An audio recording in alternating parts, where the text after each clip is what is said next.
అండి, నమస్తే. Welcome to current affairs light YouTube channel. ఇవాళ మన క్లాస్లో రీసెంట్గా జరిగినటువంటి కరెంట్ అఫైర్స్లో ఇంపార్టెంట్ కాన్సెప్ట్ నేర్చుకుందామండి.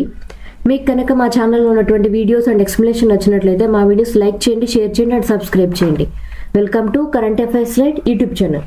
సో ఇవాళ మన క్లాస్లో ఈ మధ్యకాలంలో జరిగినటువంటి కరెంట్ అఫైర్స్లో ఇంపార్టెంట్ కాన్సెప్ట్ అండి. కాన్సెప్ట్ నేమ్ వచ్చేసి గ్రేడ్ స్కీమ్ అనమాట.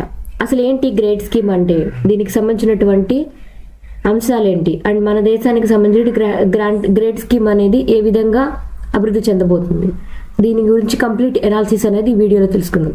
గ్రేడ్ స్కీమ్ అంటే grant for research and entrepreneurship across aspiring innovators in technical textiles. అంటే టెక్నికల్ టెక్స్టైల్స్ పరంగా ఎక్కడైతే రీసెర్చ్ అండ్ ఎంటర్ప్రెన్యూర్షిప్ కోసం ట్రై చేస్తూ ఉన్నారో వాళ్ళకి ఒక గ్రాంట్ అంటే ఒక మనీ సపోర్ట్ అనమాట.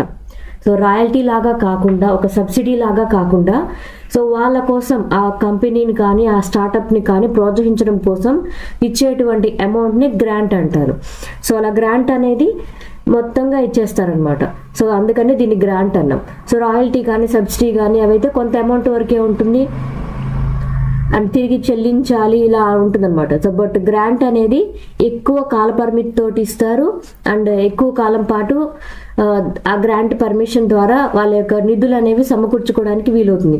సో ఇవి ఎందుకోసం అంటే టెక్నికల్ టెక్స్టైల్ ఇండస్ట్రీ ఏదైతే ఉందో దాన్ని అభివృద్ధి పొందించడం కోసం ఏర్పరిచినటువంటి ఒక స్కీమ్ అనమాట. సో ఈ స్కీమ్లో ఏ విధంగా ఉంటుందో తెలుసుకుందాం.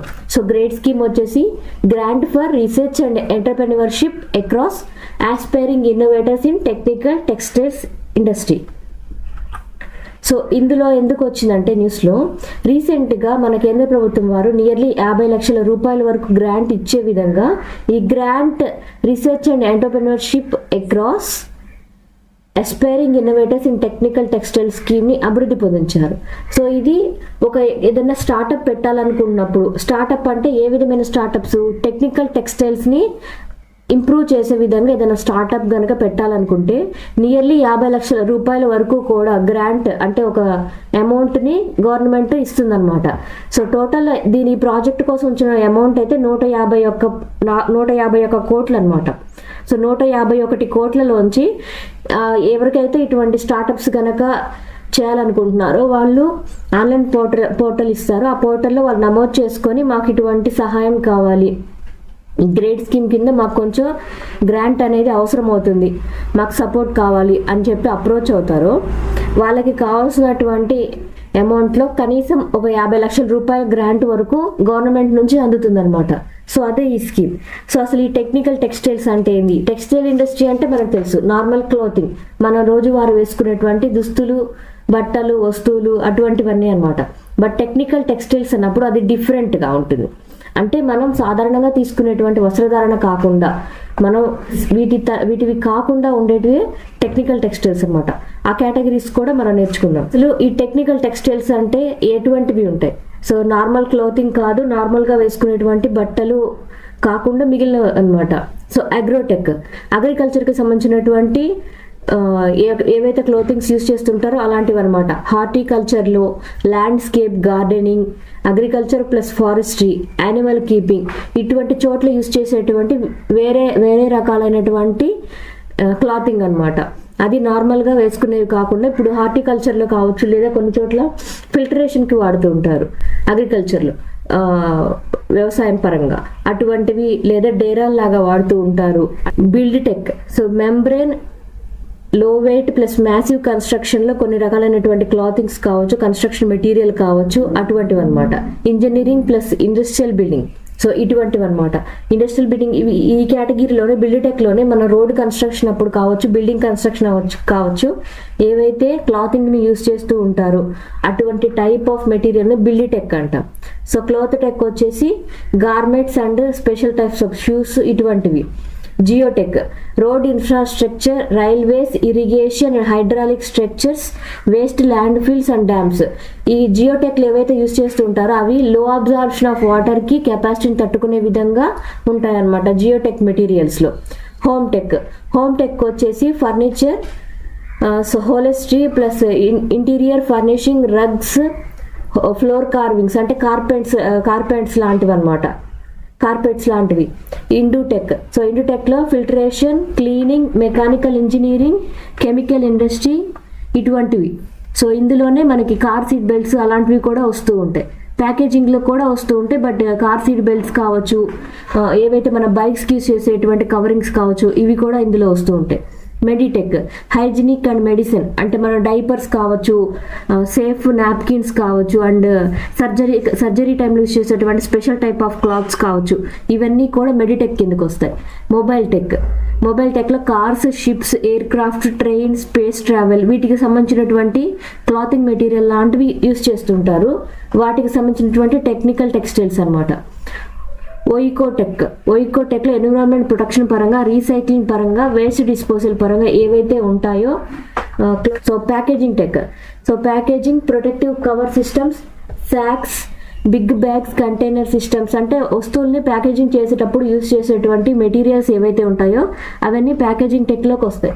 So protech, person and property ప్రొడక్షన్కి యూస్ చేసేటువంటి వస్తువులు అనమాట. ఎలా అంటే చనిపోయినప్పుడు వాళ్ళని క్యారీ చేయడానికి, కవర్ చేయడానికి యూస్ చేసేటువంటి బ్యాగ్స్ కావచ్చు.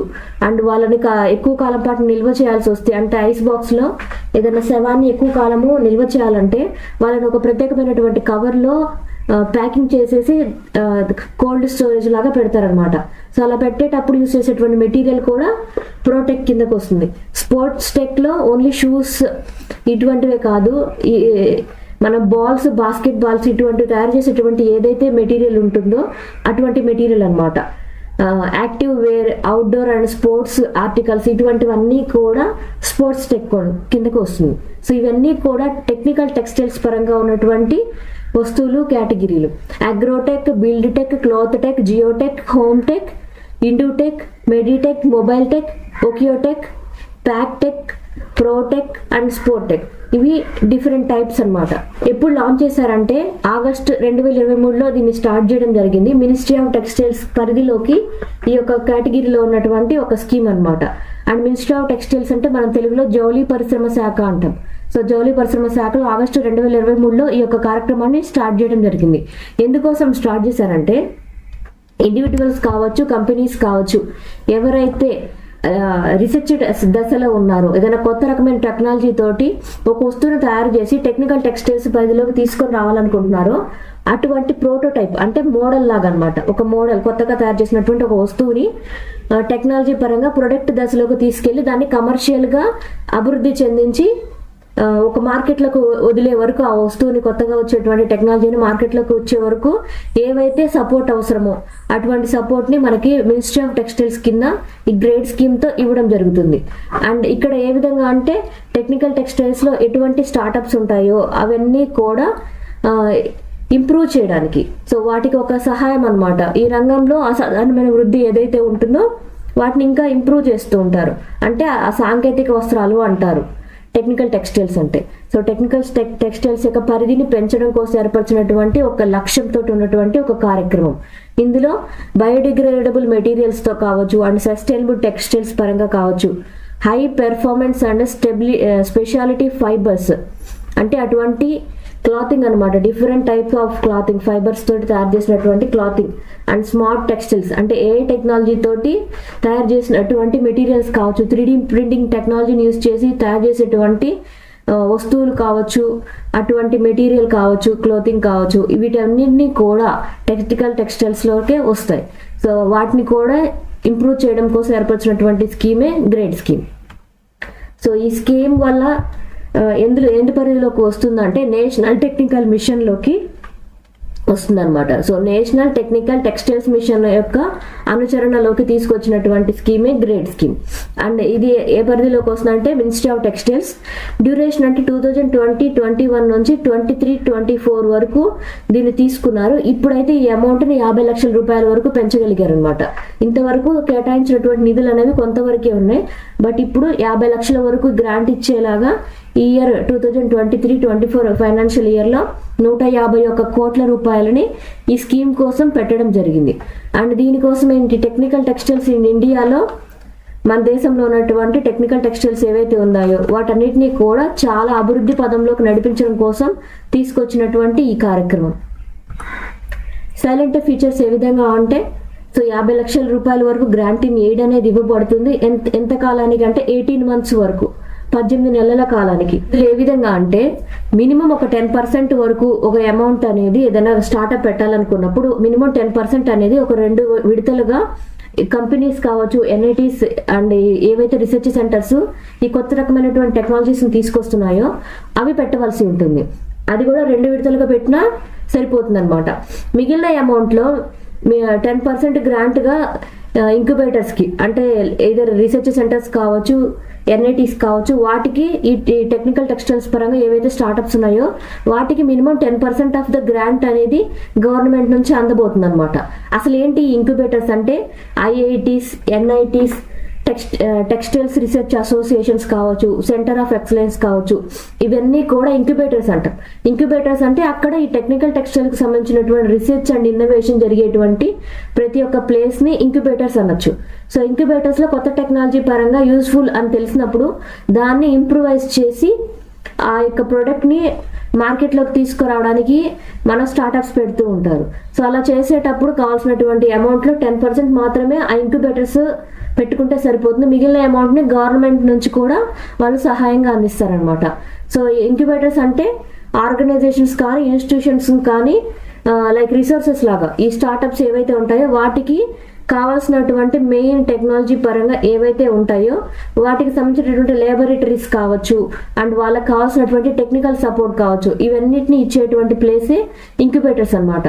అండ్ వాళ్ళకి కావాల్సినటువంటి అమౌంట్, ఇంక్యుబేటర్స్కి కావాల్సినటువంటి అమౌంట్ టెక్స్టైల్ మినిస్ట్రీ నుంచి టెక్నికల్ టెక్స్టైల్స్ గ్రాంట్ ద్వారా ఇవ్వబడుతుంది. సో ఈ టెక్స్టైల్ మినిస్ట్రీలో ఇప్పటి వరకు 26 ఇన్స్టిట్యూట్స్ అనేవి అప్గ్రేడేషన్ కోసం అప్లై చేసుకోవడం జరిగింది అనమాట. అంటే వాళ్ళకి ఆల్రెడీ ఉన్నటువంటి ల్యాబొరేటరీ ఇన్ఫ్రాస్ట్రక్చర్ ఏదైతే ఉందో దాన్ని అప్గ్రేడ్ చేయడం కోసం అండ్ అక్కడ ఉన్నటువంటి ఎవరైతే ట్రైనర్స్ ఉన్నారో వాళ్ళకి ఇంకా ట్రైనింగ్ని పెంచడం కోసం ఈ టెక్నికల్ టెక్స్టైల్స్ పరంగా 26 ఇన్స్టిట్యూట్స్ వరకు కూడా ఆల్రెడీ పర్మిషన్ అనేది ఇవ్వడం జరిగింది అనమాట, అనుమతి అనేది లభించింది. అండ్ టెక్నికల్ టెక్స్టైల్స్ పరంగా ఏంటంటే ఇవి నార్మల్ క్లోతింగ్ కాకుండా వేరే రకమైనవి అనమాట. మెడికల్ టెక్స్టైల్స్ కావచ్చు, జియో టెక్స్టైల్స్, ఇండస్ట్రియల్ ఫ్యాబ్రిక్స్, ఇలా డిఫరెంట్ టైప్స్ ఆఫ్ ఫ్యాబ్రిక్స్ అనేవి మ్యానుఫ్యాక్చరింగ్ చేసేటువంటి యూనిట్స్ కొత్తగా ఏర్పాటు చేయడం కోసం ఏర్పాటు చేసినటువంటి కార్యక్రమం. సో స్టేటస్ ఏ విధంగా ఉంది, మన ఇండియా పరంగా ఈ టెక్నికల్ టెక్స్టైల్స్ని ఏ విధమైనటువంటి కార్యక్రమాలతోటి ముందుకు నడిపిస్తున్నారు, వాటి యొక్క స్టేటస్ ఏ విధంగా ఉందంటే మన ఇండియా అనేది 2nd లార్జెస్ట్ ప్రొడ్యూసర్ అనమాట. ఇందులో పాలిస్టర్లో అంటే ప్రపంచం మొత్తం మీద పాలిస్టర్ ఉత్పత్తి చేసేటువంటి విషయంలో ఇండియా అనేది 2nd ప్లేస్లో ఉంది. సో టెక్నికల్ టెక్స్టైల్స్లో ఈ పాలిస్టర్ ఉండడం అనేది చాలా ఇంపార్టెంట్ అనమాట. ఇది ఎంతవరకు కాంట్రిబ్యూట్ చేస్తుందంటే నియర్లీ $19 బిలియన్ అమౌంట్ వరకు కూడా మన దేశం నుంచి వచ్చేటువంటి ఈ పాలిస్టర్ ద్వారా వచ్చేటువంటి టెక్నికల్ టెక్స్టైల్ మార్కెటింగ్ అనేది $19 బిలియన్ ఉంది ఇప్పటికి. సో టెక్నికల్ టెక్స్టైల్ ఇండస్ట్రీ అనేది 13% of India's total textile market. అంటే అసలు క్లాతింగ్కి టెక్స్టైల్ ఇండస్ట్రీ మొత్తంలో 13% అనేది టెక్నికల్ టెక్స్టైల్స్ పరంగా అనమాట. అందులో మొత్తం ఎంతవరకు మన దేశంలో ఉన్నటువంటి జీడిపిలో ఎంత శాతాన్ని ఇది కంట్రిబ్యూట్ చేస్తుందంటే 0.7% వరకు ఇండియా జీడిపిలో అమౌంట్ అనేది ఇస్తుంది. అండ్ టెక్నికల్ టెక్స్టైల్స్ పరంగా ప్రపంచంలో 5th largest in the world. అంటే పాలిస్టర్ పరంగా పాలిస్టర్ క్లాత్ని ఉత్పత్తి చేసే విషయంలో మన దేశం ఏమో 2nd ప్లేస్లో ఉంది. అసలు టెక్నికల్ టెక్స్టైల్స్ పరంగా మార్కెట్ పరంగా మన దేశము 5th ప్లేస్లో ఉంది ప్రపంచం మొత్తంలో. అండ్ ఇది ర్యాపిడ్గా గ్రో అవుతుంది. అండ్ వాల్యూ అండ్ అవుట్పుట్ పరంగా అంటే మనం బెటర్ క్లాతింగ్ ఇవ్వడంలో టెక్నికల్ టెక్స్టైల్స్ పరంగా ఎప్పటికప్పుడు మనం ఇంప్రూవ్ అనేది తీసుకొని వస్తున్నాం. సో ఇండియా ఎక్స్పోర్ట్స్ పరంగా ఏ విధంగా ఉందంటే India exports and technical textiles పరంగా అంటే ఎక్స్పోర్ట్ చేసే విషయంలో టెక్నికల్ టెక్స్టైల్స్లో 2018-2019 సమయంలో దీని యొక్క వాల్యూ ఎంత ఉందంటే $1.9 బిలియన్ అమౌంట్గా ఉందన్నమాట. లాస్ట్ 4 years నుంచి ఉన్నటువంటి CAGR వాల్యూలో నియర్లీ 4% అనేది అభివృద్ధిని సాధించింది. అసలు ఏంటి CAGR అంటే కాంపౌండ్ యాన్యువల్ గ్రోత్ రేట్ అంటాం. So compound annual growth rate అన్నప్పుడు 2 వరుస సంవత్సరాల కాలంలో వచ్చేటువంటి గ్రోత్ రేట్లో ఒక సంవత్సరం గ్రోత్ రేట్ అనేది 10%గా ఉన్నప్పుడు నెక్స్ట్ సంవత్సరం గ్రోత్ రేట్ అనేది ఇంకొంచెం ఇంప్రూవ్ అయింది అనుకోండి 12%. సో ఎంత శాతం పెరిగిందంటే 2% గ్రోత్ రేట్ అనేది పెరిగింది లాస్ట్ ఇయర్తో పోల్చినప్పుడు. అలా చూసేటువంటిదే CAGR అంటాం, కాంపౌండ్ యాన్యువల్ గ్రోత్ రేట్. అలా కాంపౌండ్ యాన్యువల్ గ్రోత్ రేట్ అనేది లాస్ట్ 4 సంవత్సరాల కాలంలో 4% అభివృద్ధి చెందింది అని ఇంపోర్ట్స్ పరంగా అయితే ఈ CAGR వాల్యూ అనేది 8% వరకు ఇంప్రూవ్ అయిందనమాట. అండ్ ఇది కూడా లాస్ట్ 4 సంవత్సరాల కాలంలో $1635 మిలియన్ ఉన్నటువంటి అమౌంట్ కాస్త ఎంత పెరిగిందంటే $2209 మిలియన్ ఈ అమౌంట్ అనేది పెరగడం జరిగింది. ఏ ఇయర్లో అంటే 2018 అండ్ 19లో. అండ్ ఇప్పుడు ఈ యొక్క కార్యక్రమం ద్వారా ఈ CAGR వాల్యూని కూడా చాలా ఇంప్రూవ్ చేయాలని అనుకుంటున్నారు. ఎక్స్పోర్ట్స్ పరంగా అయితే లాస్ట్ 4 ఇయర్స్లో 4%గా పెరిగింది. ఇంపోర్ట్స్ పరంగా అయితే ఈ CAGR వాల్యూ ఏదైతే ఉందో అది 8%గా పెరిగింది అనమాట. అంటే మన ఇంపోర్ట్స్ని తగ్గించుకోవడం కోసం ఇంకా ఎక్కువగా ప్రయత్నాలు చేస్తూ ఉన్నాం. Challenges in technical textile sector in India. అసలు మన దేశంలో ఉన్నటువంటి టెక్స్టైల్ సెక్టార్ని ఏవైతే అడ్డంకులు వస్తున్నాయో వాటి గురించి తెలుసుకుందాం. Shortage in supply of raw material. మనకి తెలుసు చైనా అనేది టెక్స్టైల్ ఇండస్ట్రీకి పెట్టిన పేరు. సో బట్ చైనా అయినా యూరోప్ అయినా ఇప్పుడు చాలా వరకు మూతపడిపోతున్నాయి. అక్కడ వచ్చినటువంటి అనిశ్చిత పరిస్థితుల కారణంగా చైనాలో, యూరోప్లో పొల్యూషన్ లెవెల్స్ అనేవి చాలా ఇంక్రీజ్ అవ్వడము అండ్ అక్కడ ఉన్నటువంటి రాజకీయ పరిస్థితుల కారణంగా చాలా టెక్నికల్ ఇండస్ట్రీస్ అనేవి మూతపడుతూ ఉన్నాయన్నమాట. దానివల్ల ఏంటి, మనకు కావాల్సినటువంటి రా మెటీరియల్స్ అనేవి మనం ఎక్కువ శాతం చైనా నుంచే కొంటూ ఉన్నాం. మనం కరోనా టైంలో కూడా మనకి ఏవైతే వూండింగ్ మెటీరియల్స్ కావాలో, అంటే మనకి గాయాల్ని మాన్పించే కావచ్చు, ఫార్మసీ రంగానికి అవసరమైనటువంటి వస్తువులు కావచ్చు, ఇటువంటివన్నీ కూడా మెడిటెక్కి అవసరమైనటువంటి వస్తువులకి సంబంధించినటువంటి ముడి సరుకులన్నీ కూడా మనకి చైనా నుంచి కొనుక్కున్నాం. ఇప్పుడు చైనానే పొల్యూషన్ కారణంగా, అక్కడ ఉన్నటువంటి పరిస్థితుల కారణంగా తన ఇండస్ట్రీస్ని క్లోజ్ చేస్తూ ఉన్నప్పుడు మనకి కావాల్సినటువంటి రా మెటీరియల్ కూడా తగ్గిపోతుంది. సో రా మెటీరియల్ అవైలబిలిటీ తగ్గిపోతుందంటే మనం తయారు చేసినటువంటి వస్తువుల యొక్క రేట్ అనేది మనం పెంచాల్సి వస్తుంది. అంటే ముడి సరుకుల లభ్యత అనేది తగ్గిపోతూ ఉన్నప్పుడు ఆ వస్తువులు తగ్గడం అనేది తగ్గిపోతూ ఉంటుంది, మార్కెట్లో లభించడం. సో వాటి యొక్క రేట్ అనేది ఎక్కువ అయిపోతూ ఉంటుంది. ఇది ఒక డ్రాబ్యాక్ అయిపోయింది. Pressure to meet stringent social and environment norms.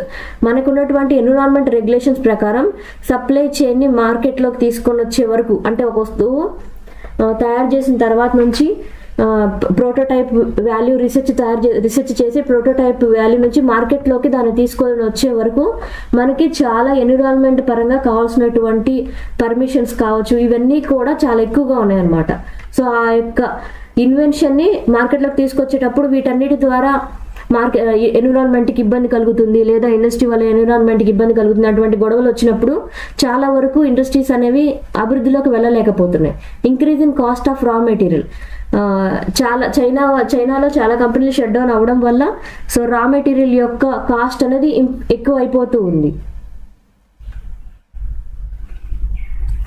ఇన్ఫ్లెక్సిబుల్ labour laws. So inflexible labour లాస్లో ఏంటంటే లేబర్ రెగ్యులేషన్స్ అనేవి కాంప్లెక్స్గా ఉన్నాయి. సో ఎక్కువగా లేబర్ లాస్ వల్ల ఎట్లా అంటే అక్కడ ఉన్నటువంటి పనిచేసేటువంటి వర్కర్స్ పరంగా కావచ్చు, ఉండేటువంటి వ్యక్తుల పరంగా వాళ్ళకి సరైనటువంటి సదుపాయాలు కల్పించకపోతే లేబర్ లాస్ ఒప్పుకో. బట్ కల్పిస్తూ అన్ని విధాలుగా చూసుకున్నప్పుడు వాళ్ళ యొక్క మూలధన పెట్టుబడి అనేది తగ్గిపోతూ ఉంటుంది. అంటే వాళ్ళు కొత్త ఇన్నోవేషన్ చేసేటప్పుడు వాళ్ళ అమౌంట్ని ఎక్కువగా రీసెర్చ్ వైపు పెట్టాలి. లేబర్స్కి ఎక్కువగా ఫెసిలిటీస్ కల్పించడం కోసం వాళ్ళ అమౌంట్ని ఖర్చు చేసేస్తే ఇన్నోవేషన్ చేసేటువంటి దాని మీద పెట్టేటువంటి అమౌంట్ అనేది తగ్గిపోతుంది. అది ఒక డ్రాబ్యాక్ అవుతుంది. అండ్ మన దేశంలో లేబర్ లాస్ అనేవి నియర్లీ 200 లేబర్ లాస్ అనేవి ఉన్నాయి. సో వాటి ద్వారా ఏంటి, ఇండస్ట్రియల్ డిస్ప్యూట్స్ కావచ్చు, వీటన్నిటిని వచ్చినప్పుడు ఆ యొక్క ఫిర్మ్ సైజ్, అంటే ఆ యొక్క ఇండస్ట్రీ యొక్క సైజ్ అనేది అక్కడ మ్యానుఫ్యాక్చరింగ్ చేయడానికి ఇంకా ఎదగడం లేదనమాట. అంటే వాళ్ళకి ఫెసిలిటీస్ అన్ని కల్పించినప్పుడు ఏదైతే ఇన్నోవేషన్ కోసం అమౌంట్ పెట్టాలో దానికోసం ఎక్కువగా కేటాయించలేకపోతున్నారు. ఇది కూడా ఒక డ్రాబ్యాక్గా ఉందన్నమాట. ఈ లేబర్ లాస్ పరంగా వాళ్ళకి కావాల్సినటువంటి ఫెసిలిటీస్ అన్ని కల్పించడం ద్వారా ఇన్నోవేషన్కి పెట్టాల్సినటువంటి గ్రాంటింగ్ అమౌంట్ అనేది తగ్గిపోతుంది. Uneven regional development. So regional development పరంగా ఏంటంటే మనకి ఇప్పుడు అసలు టెక్స్టైల్ ఇండస్ట్రీ అంటేనే మన దేశంలో చెప్పుకునేది ఎక్కడ అంటే Maharashtra. So Maharashtra in the west, గుజరాత్లో కూడా ఉంది. అండ్ తమిళనాడులో, కర్ణాటకలో ఇది టెక్స్టైల్ ఇండస్ట్రీ అనేది ఎక్కువగా ఉంది. ఇండస్ట్రీ అంటేనే మహారాష్ట్ర అనే విధంగా స్థిరపడిపోయింది అనమాట. సో ఇక్కడైతే తమిళనాడు, కర్ణాటక కూడా టెక్స్టైల్ ఇండస్ట్రీలో భాగంగా ఉన్నాయి. మనకి సిల్క్ ఇండస్ట్రీ అన్నప్పుడు మహారాష్ట్ర, తమిళనాడు ఎక్కువగా గుర్తొస్తూ ఉంటాయి. అందుకని సిల్క్ పరిశ్రమ అనగానే తమిళనాడు, మహారాష్ట్ర అనేవి మెయిన్గా వస్తూ ఉంటాయి. సో ఇవన్నీ కూడా ప్రతి చోట అభివృద్ధికి నోచుకోవట్లేదు. మనం ఒక మధ్యప్రదేశ్ లాంటి ప్రదేశంలో టెక్నికల్ ఇండస్ట్రీస్ పెట్టాలంటే అక్కడ సపోర్ట్ అవ్వట్లేదు అనమాట. సో ఈ మెయిన్ 4 ప్లేసెస్లో మాత్రమే ఎక్కువగా అవుతుంది. ఈ ఇండస్ట్రీస్కి కావాల్సినటువంటి వర్కర్స్ ఎక్కువ శాతం బీహార్, ఉత్తరప్రదేశ్, వెస్ట్ బెంగాల్ ఈ ప్రాంతాల నుంచి అక్కడికి వస్తూ ఉన్నారనమాట. ఇన్ఫ్రాస్ట్రక్చర్ బాటిల్ నెక్స్ అంటే ఇందులో ఏంటంటే మనకున్నటువంటి అవస్థాపన సౌకర్యాలలో పూర్ క్వాలిటీ అనేది ఉంది. అది ఒకటి మేజర్ హర్డీల్ అనమాట. అండ్ మాన్యువల్ వర్క్ ఎఫిషియన్సీని కూడా మనం తగ్గించుకోవాల్సి వస్తుంది. అంటే మాన్యువల్ పరంగా ఏదైతే ట్రైన్డ్ వర్కర్స్ కావాలో వాళ్ళని పొందలేము. ఉన్న వాళ్ళకి ట్రైనింగ్ ఇవ్వాలంటే చాలా ఖర్చుతో కూడుకున్న పని. అండ్ ఇక్కడ అవస్థాపన సౌకర్యాల పరంగా ఏంటంటే ఇంకా ఇన్నోవేషన్స్ చేయాలంటే మనకి ల్యాబొరేటరీస్ కానీ, ఇన్నోవేషన్ సెంటర్స్ కానీ ఇంకా ఎక్కువ ఉండాలి. బట్ మనకున్నవి చాలా తక్కువ అనమాట. Highly fragmented. ఇప్పుడు వరకు మన దేశంలో టెక్స్టైల్ ఇండస్ట్రీస్లో పెద్ద ఎత్తున పెట్టడం కన్నా ఎక్కువ శాతం ఎలా ఉన్నాయంటే స్మాల్ పోర్షన్స్గా ఉన్నాయి. అంటే ఎక్కువ శాతము స్మాల్ ప్లేసెస్లో చిన్న చిన్న ఇండస్ట్రీస్గా చాలా చోట్ల ఉన్నాయి. సో చిన్న ఇండస్ట్రీస్గా ఉన్న వాటన్నిటి వల్ల వచ్చేటువంటి ఆదాయం కానీ, లాభం కానీ, వాటి ఇన్నోవేషన్ లెవెల్ కానీ చాలా తక్కువగా ఉంది. ఇది కూడా ఒక అడ్డంకి అనమాట. స్మాల్ అండ్ మీడియం ఇండస్ట్రీస్ ద్వారా వచ్చేటువంటి ఇన్నోవేషన్ అనేది లిమిటెడ్గానే ఉంటుంది. పెద్ద రకమైనటువంటి టెక్నికల్ టెక్స్టైల్స్ అనేవి ఏర్పాటు చేయడం కూడా కష్టంగా ఉంది. So government of India initiatives to promote the growth of the textile industry. అసలు ఈ టెక్స్టైల్ ఇండస్ట్రీని ఇంప్రూవ్ చేయడానికి మన దేశం ఎంతవరకు ఇనిషియేటివ్స్ని తీసుకొని వస్తుంది. So national technical textile mission. So ఇప్పుడు వచ్చిన గ్రేడ్ స్కీమ్ కూడా నేషనల్ టెక్నికల్ టెక్స్టైల్ మిషన్లో ఒక భాగమే అనమాట. అండ్ దీని పరంగా ఏంటంటే మన దేశాన్ని గ్లోబల్ లెవెల్లో అంటే ప్రపంచంలో కూడా మన టెక్స్టైల్ ఇండస్ట్రీని ఇంకా అభివృద్ధిని తీసుకెళ్ళడానికి ఏర్పరిచినటువంటి కార్యక్రమం అనమాట. 2024 కల్లా మన దేశం యొక్క డొమెస్టిక్ మార్కెట్ వాల్యూ అనేది $40 బిలియన్ నుంచి $50 బిలియన్ అమౌంట్ వరకు కూడా ఉండే విధంగా ఈ నేషనల్ టెక్నికల్ మిషన్ ద్వారా టెక్స్టైల్ ఇండస్ట్రీని ఇంప్రూవ్ చేయడానికి ట్రై చేస్తున్నారు. Amended technology upgradation fund scheme. So amended technology upgradation fund scheme ద్వారా ATUFS అంటాం. సో ఇందులో ఏంటంటే టెక్స్టైల్ ఇండస్ట్రీ టెక్నాలజీని అమెండెడ్ టెక్నాలజీ అప్గ్రేడేషన్ స్కీమ్ ద్వారా 2015 నుంచి ఇంకా అవసరమైనటువంటి ఫెసిలిటీస్ అనేవి కల్పించడం కోసం, అంటే మోడర్నైజ్ చేయడానికి, అప్గ్రేడేషన్ అండ్ మోడర్నైజ్ చేయడానికి ఉన్నటువంటి టెక్స్టైల్ ఇండస్ట్రీని అభివృద్ధి పొందించడానికి ఏర్పరిచినటువంటి scheme. And SITP scheme. So SITP scheme అంటే scheme for integrated textile parks. ఇందులో ఏంటంటే స్మాల్ అండ్ మీడియం టెక్స్టైల్స్ ఏవైతే ఉంటాయో ఆ టెక్స్టైల్స్ యొక్క బిజినెస్ ఓనర్స్ ఒక క్లస్టర్గా ఏర్పడి ఒక టెక్స్టైల్ పార్క్లో విడివిడిగా ఉన్నటువంటి వాళ్ళందరికీ కూడా ఒక యూనిటీగా ఏర్పడి టెక్స్టైల్ పార్క్లోనే ఫైనాన్షియల్ సపోర్ట్ ద్వారా కొన్ని రకాలైనటువంటి అవస్థాపన సౌకర్యాలని ఏకీకృతంగా ఒకే చోట వాడుకుంటారు. సో దాని ద్వారా ఈ స్మాల్ అండ్ మీడియం ఇండస్ట్రీస్ ఏవైతే ఉంటాయో వాటికి ఒక ఊపు లభిస్తుంది అనమాట, ఒక అనుమతి లభించడం, అండ్ వాళ్ళకు కూడా కావాల్సినటువంటి సౌకర్యాలు అనేవి బాగా లభిస్తాయి. సమర్థ స్కీమ్. సో సమర్థ స్కీమ్ అనేది టెక్స్టైల్ ఇండస్ట్రీలో ట్రైన్డ్ పీపుల్ లేకపోవడం వల్ల కూడా ఇబ్బందులు వస్తున్నాయి. సో దానివల్ల ట్రైన్డ్ పీపుల్కి ట్రైనింగ్ ఇవ్వడం కోసం కూడా ఈ సమర్థ స్కీమ్ అనేది తీసుకొని రావడం జరిగింది. The north east region textile promotion scheme.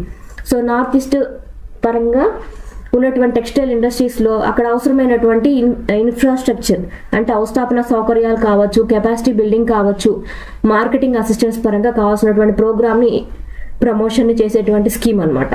Power tax India.